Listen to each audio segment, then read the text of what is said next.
Bonjour à tous, bienvenue dans cette nouvelle chronique de The Office où nous allons faire un bilan de ces 9 premiers mois de l'année 2022. À la fin du mois de septembre, la demande placée est en augmentation de 20% par rapport à 2021 avec 1 488 000 m² placés. Cette reprise confirmée du marché devrait nous permettre de dépasser les 2 millions de m² placés cette année avec une prévision comprise entre 2 100 000 et 2 200 000 m². Même si cela reste en retrait de 10% par rapport à la moyenne décennale d'avant Covid, ces chiffres sont très encourageants, avec notamment un retour des transactions de plus de 5 000 m² qui progressent de 32% en volume par rapport à l'année dernière.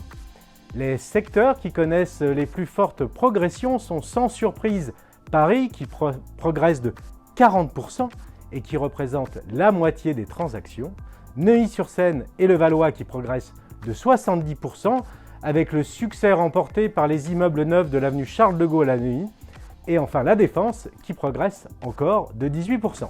Si la première couronne nord ne progresse que de 10%, la première couronne sud retrouve des couleurs avec un niveau de transaction qui a plus que doublé par rapport à l'année dernière. L'offre immédiate, quant à elle, progresse encore pour dépasser la barre symbolique des 4 millions de mètres carrés, niveau record jamais atteint. Cette progression se fait surtout sentir sur la première couronne au sens large avec plus 8%, quand Paris voit son stock baisser de 12%. La recherche de centralité des utilisateurs se fait donc plus que jamais sentir et un marché à deux vitesses se dessine avec des écarts de plus en plus grands. Si l'on prend un peu de recul et que l'on compare la moyenne décennale d'avant Covid à ces 9 premiers mois, l'axe Paris-La Défense en sort grand vainqueur.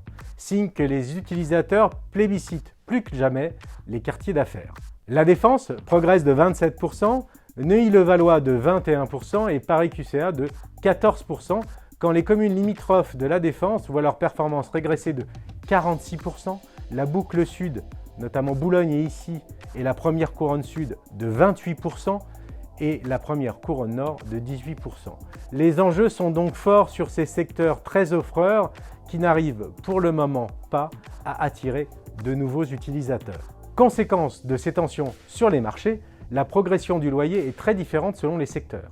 Entre 2016 et 2022, les loyers ont progressé de près de 52% sur les arrondissements du centre-est parisien, en passant de 420 € à 641 €. Le QCA voit son loyer augmenter de 25% sur cette période, alors que les autres secteurs peinent à atteindre les 10% d'augmentation, souvent compensés d'ailleurs par des mesures d'accompagnement qui peuvent dépasser les 35% sur certaines opérations.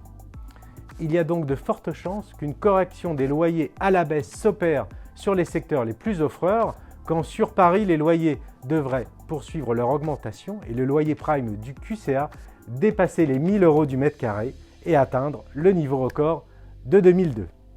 À très bientôt pour une nouvelle chronique de The Office.